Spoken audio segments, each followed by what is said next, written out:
Fala, gente linda do meu canal, chega mais para uma bela conversa sobre direito penal. Mas antes, não se esqueça, inscreva-se no nosso canal, compartilhe os nossos vídeos, comenta, dá aquele like e marca o sininho, porque toda vez que chegar vídeo novo, você vai ficar sabendo.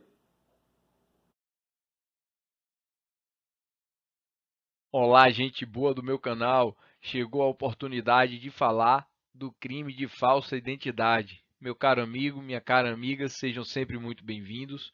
E antes de começar a tratar do tipo penal propriamente, eu quero advertir que nós não podemos confundir falsidade ideológica com falsa identidade. É muito comum as pessoas desavisadas, principalmente quem ainda não estudou estes crimes, estes artigos, confundirem uma coisa com a outra.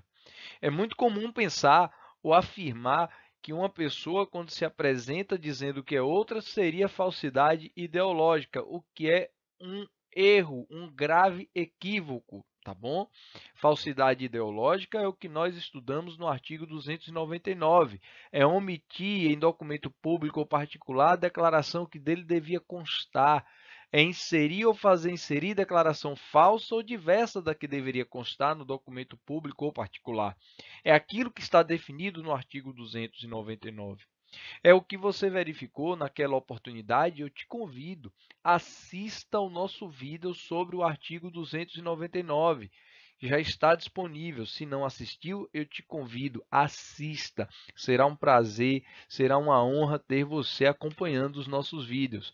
E lá nós falamos que, por exemplo, é falsidade ideológica quando alguém chega no cartório e se apresenta fazendo com que o tabelião insira no documento público uma informação diversa da que deveria constar ou uma informação falsa. É o que vai acontecer quando alguém, de repente, ao lavrar uma escritura, ele, tendo que registrar uma informação que é necessária, ele omite ou faz o tabelião inserir uma informação que não é verdadeira. Então, fique atento para isso, tá bom? Eu peço a você, visite aquele vídeo, ele vai te ajudar a entender a falsidade ideológica da falsa identidade, tá bom? Que são condutas diferentes. Lá eu tenho omitir, inserir, fazer inserir. Na falsa identidade, eu não falo de documento. Na falsa identidade, eu estou falando da pessoa, de uma pessoa que se atribui ou atribui a terceiro uma identidade que não é verdadeira. Identidade essa que pode ser de uma outra pessoa que de fato existe ou uma identidade fictícia, tá bom? Eu quero trazer para você um exemplo bem ilustrativo, uma imagem, para que você não esqueça mais nunca o que é falsa identidade.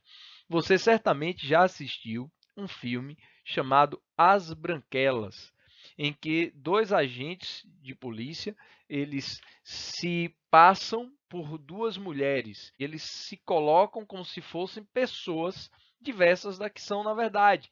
Então, o que acontece ali? Eu tenho, de fato, um exemplo nítido de falsa identidade, tá certo? Mas a falsa identidade parece me desenhar, está bem desenhada no filme As Branquelas, em que dois atores, dois policiais, se passam por duas mulheres, tá bom? Você vê que ali eu tenho, de fato, uma falsa identidade. Eu acho que a melhor imagem, ou pelo menos uma das melhores imagens do crime de falsa identidade, para você não esquecer mais nunca, tá bom? Porque quando a gente fala de identidade, é que eu quero chamar a sua atenção, porque identidade não se confunde com endereço, não se confunde com a conta de e-mail. A identidade está relacionada com esses caracteres, com esses elementos identificadores, individualizadores da pessoa, que vão desde o estado civil, que aí nós falaremos desde o nome, do matrimônio, se tem, se não é, se é casado, se é solteiro, do sexo, idade, profissão, e aqui eu começo a entrar na condição social, tá bom? Então, tudo isso que é individualizador, que é identificador de uma pessoa, é o que eu chamo de identidade. E quando alguém se atribui falsamente ou atribui a terceiro falsamente uma identidade, eu tenho aí o crime do artigo 307 previsto no Código Penal, tá certo? Pois bem, agora que eu já fiz esse esclarecimento inicial, eu quero que você acompanhe comigo o tipo penal. É fundamental conhecer o tipo penal. Acompanha comigo, grifando aqui os pontos fundamentais, tá certo? O legislador disse assim, ó, atribuir-se ou atribuir a terceiro. Então, o agente se atribui, se apresenta como pessoa diversa da que é na realidade, ou aponta uma identidade falsa para uma terceira pessoa. Mas o que é interessante, ele fala falsa identidade. E no tocante à falsa identidade, eu quero chamar a sua atenção, meu caro amigo, minha cara amiga, que nesse caso eu posso estar dizendo que a falsa identidade ela pode se materializar quando eu aponto uma pessoa como sendo outra que existe de verdade. Irmãos gêmeos, por exemplo, João e José são gêmeos. João se apresenta dizendo que é José, falsa identidade, ele assumiu a identidade do irmão, tá bom? Vejam que é uma pessoa que existe de verdade, mas isso também pode se dar com um personagem, com uma identidade fictícia. Pode ser de um livro, pode ser de um filme, pode ser inventado. Não está nenhum filme, nenhum livro, tá bom? Mas, evidentemente, como estamos nos crimes contra a fé pública, precisa ter idoneidade para enganar, tá certo? Então, se alguém se apresenta dizendo que é o Papai Noel, que é o exemplo, inclusive, trazido por Kleber Masson, não dá para acreditar, né? A mesma coisa se eu me apresentar dizendo que eu sou o Rambo.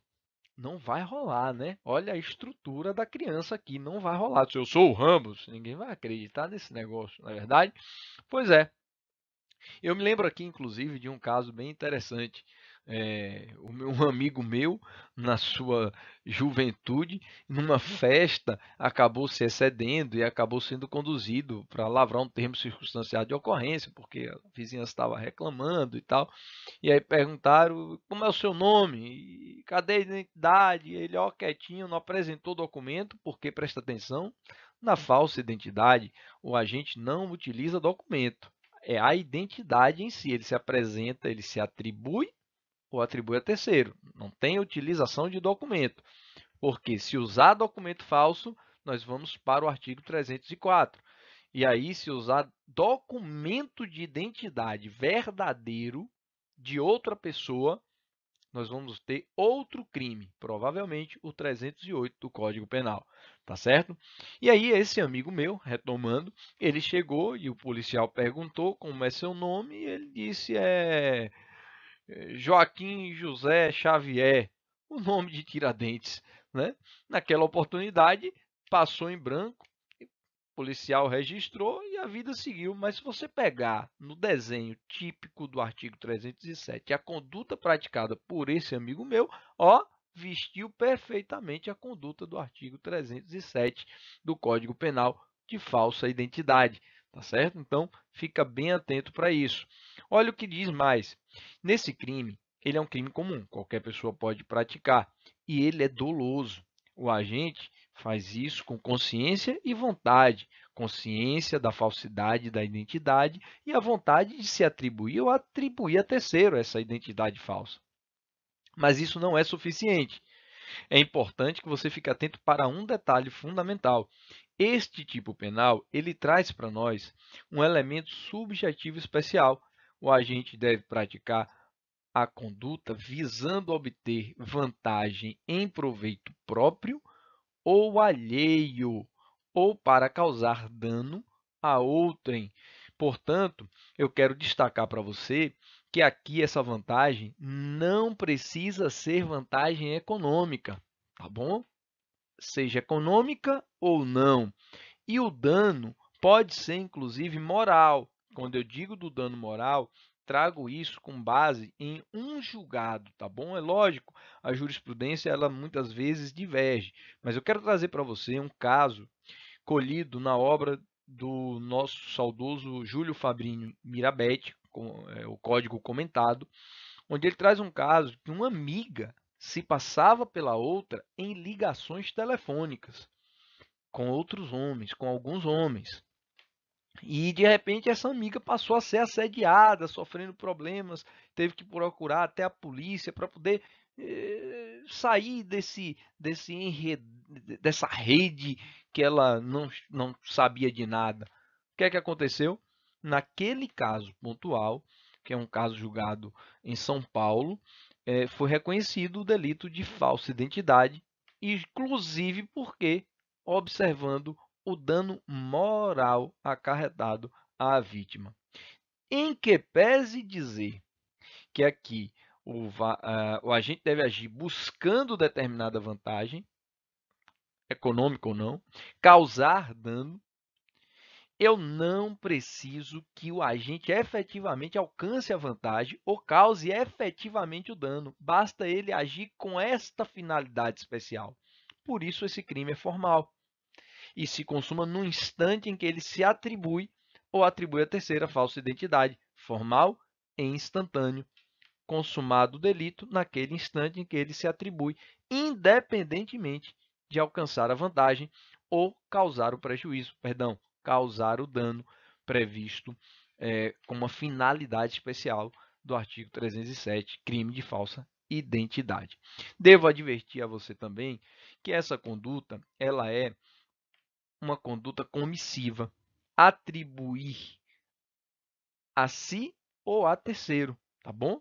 Para usar a literalidade do texto, atribuir-se ou atribuir a terceira pessoa. E nesse caso, é importante dizer que o silêncio não é idôneo a caracterizar o delito de falsa identidade. Se o agente indagado sobre determinada identidade que não é a sua permanece em silêncio, segundo Kleber Masson, isso não caracterizaria o crime de falsa identidade, porque os comportamentos previstos no tipo penal eles são comissivos, são comportamentos positivos, atribuir-se ou atribuir a terceira pessoa. Então, aqui o agente está agindo, é preciso fazer alguma coisa, tá bom?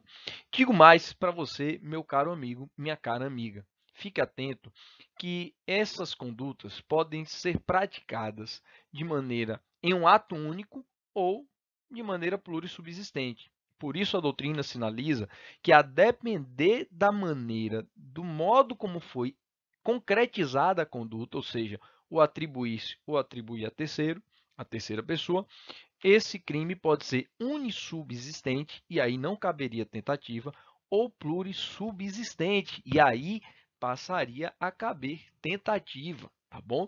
Imagine que o policial pergunta se João realmente é João e ele diz: não, eu não sou João, eu sou José.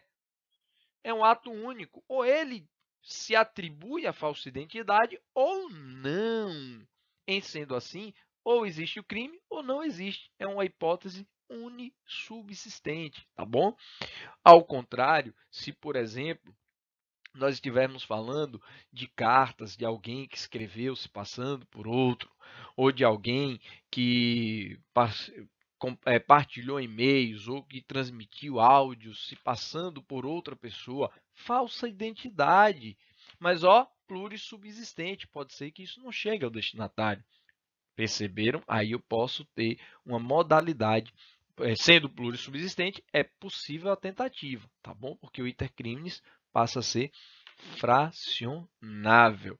Bom, para a gente encaminhar para o final, alguns aspectos importantes devem ser salientados aqui. O primeiro é destacar no que diz respeito à pena. Detenção de 3 meses, de 3 meses a 1 ano. Ou multa. Rapaz, eu fiz aqui um lambuzo danado, né? Deixa eu apagar aqui para ficar organizado para você, que eu não gostei disso. Eu quero deixar bonitinho, então vamos lá. Detenção de 3 meses a 1 ano. Tudo bem que não ficou tão bonito. Ou multa. O que é que você percebe aqui, meu caro amigo? Infração penal de menor potencial ofensivo, competência dos juizados especiais criminais, cabe transação penal, cabe suspensão condicional do processo, tá bom? Mas observe o detalhe que o legislador nos trouxe. Ele disse aqui, se o fato não constitui elemento de crime mais grave.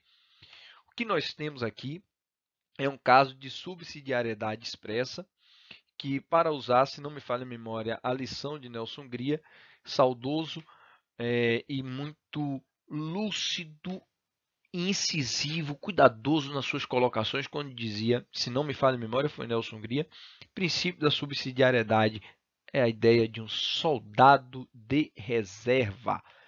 Significa, se tem um crime mais grave, deixa lá. Eu só entro se não tiver. É o que acontece aqui. Ele só entra se a conduta não constituir um crime mais grave. É um caso de subsidiariedade expressa. Então, portanto, meus caros amigos, se o agente utiliza de uma falsa identidade para induzir, para trazer para uma pessoa, para praticar com a pessoa uma conjunção carnal ou praticar qualquer ato libidinoso, percebam, eu saio do artigo 304 e vou para o 215, violação sexual mediante fraude. Não é? Então, por exemplo, se os irmãos gêmeos João e José, João viaja, José de olho na cunhada, eles, opa, meu irmão viajou, o que é que eu vou fazer? Vou me passar por ele para poder ter uma conjunção carnal com a minha cunhada. Percebam vocês, eu tenho uma falsa identidade. Ele se passou pelo irmão. Mas isso foi feito para ter com a cunhada uma conjunção carnal. Nesse caso, eu tenho um crime mais grave, que é a violação sexual, que, se não me falha a memória, tem a pena de reclusão de 2 a 6 anos. Se tem um crime mais grave, esquece o 307 e fica com o 215. É assim que funciona. Lembra do estelionato? Artigo 171, obter vantagem econômica ilícita, se não me falha a memória, acho que é assim que está escrito, em prejuízo alheio. É um crime de duplo resultado. Percebeu? Duplo resultado. Se o agente utiliza da falsa identidade para ludibriar alguém e, com isso, alcançar uma vantagem econômica indevida, econômica ilícita, se não me falha a memória, está escrito assim, em prejuízo alheio, eu tenho um crime de estelionato, que tem uma pena de reclusão de 1 a 5 anos e multa. Então, meus amigos, o que é que acontece aí? Se eu tenho uma infração penal mais grave, esquece o 307 e fica com o 171. Tá certo? Que é o estelionato. E o que é que eu estou fazendo? Subsidiariedade expressa prevista no artigo 307, no preceito secundário, tá bom? Muita atenção para isso. E uma outra questão importante para a gente encerrar o nosso estudo sobre o crime de falsa identidade é uma situação que chegou muitas vezes aos tribunais. E o STF e o STJ possuem entendimento consolidado. Algumas pessoas abordadas por policiais buscando ocultar maus antecedentes, se atribuía uma falsa identidade. Então, Zezinho, boca de 09, tem 500 homicídios cadastrados lá no banco de dados. O policial parou no blitz, perguntou, ou uma vez numa delegacia por algum outro fato, indagado se ele, quem é ele ao invés de se apresentar como Zezinho Boca de 09, ele diz, não, eu não sou Zezinho Boca de 09, eu sou Toinho dos Anjos, do cabelinho encaracolado de ouro. Imagine, o que é que eu tenho? Falsa identidade. E aí uma tese começou a ser sustentada. Por que é que ele se atribuiu uma falsa identidade? Ora, para se defender, para evitar que viesse à luz os seus maus antecedentes. E eu poderia invocar, portanto, o princípio da autodefesa para afastar o delito do artigo 307. Para o STF, não. Para o STJ, também não. E é por isso que eu trago para você aqui essas duas decisões, tá bom? Essa decisão do STJ, que cita o precedente do Supremo Tribunal Federal, basicamente o recurso extraordinário 640-139 do Distrito Federal, deixando muito claro que o princípio constitucional da autodefesa, ele não alcança, vamos grifar aqui, ó, não alcança aquele que se atribui falsa identidade perante a autoridade policial com o intento de ocultar maus antecedentes. E o STJ, em 2015, editou a súmula 522, deixando evidenciado que a conduta de atribuir-se falsa identidade perante a autoridade policial é típica, ou seja, não afastará a incidência do artigo 307, vai se enquadrar direitinho, tá bom? Ainda que em situação de alegada autodefesa. Com isso, meus caros amigos, eu finalizo o estudo do delito de falsa identidade, deixando aquele forte abraço. E não se esqueça de se inscrever no nosso canal, compartilhar os nossos vídeos, comentar, dar aquele like e marcar o sininho, porque toda vez que chegar vídeo novo, você vai ficar sabendo.